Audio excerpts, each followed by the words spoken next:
I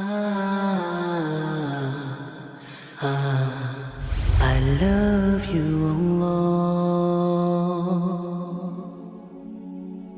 Now what's interesting is that when the computer crashes, the computer is designed, or you could say it's smart enough to recognize that once it crashes, when you restart it, what does it do?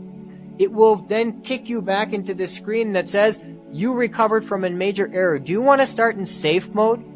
Now what is safe mode? Safe mode is the computer saying, we're going to shut all the extra activities off. We're going to start you back in the minimal function necessary for the computer to run so that you can begin to perform your diagnostics to recognize what was the problem that crashed the computer to begin with. So in the same way, when a human being begins to recognize that they have crashed, only you can tell yourself that, right? Then you start saying, I'm pressing this salah button, nothing's happening, right? It's not responding. I'm telling myself I should recite Quran, it's not responding. I'm telling myself I should be regular in the masjid. I should not be dealing with my parents this way. I'm not responding. That means that you have to turn yourself off and you have to restart in what mode? In the safe mode. And when is the safe mode? Safe mode is in Ramadan, right?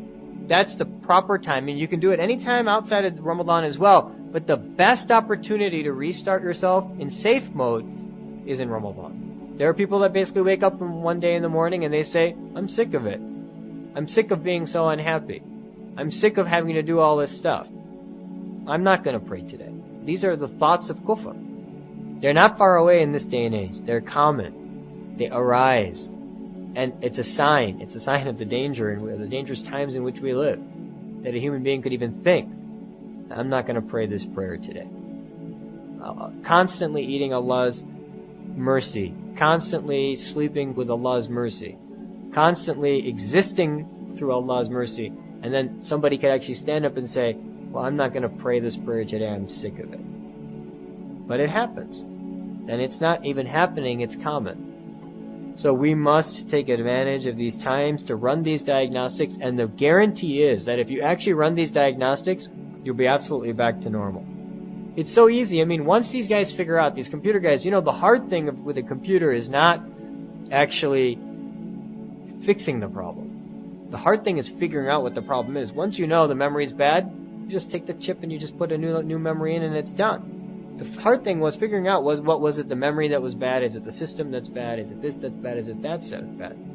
So the diagnostic is the hard thing. Curing it is the easy thing. You just have to simply then say, Ya Allah, I've recognized this deficiency within me.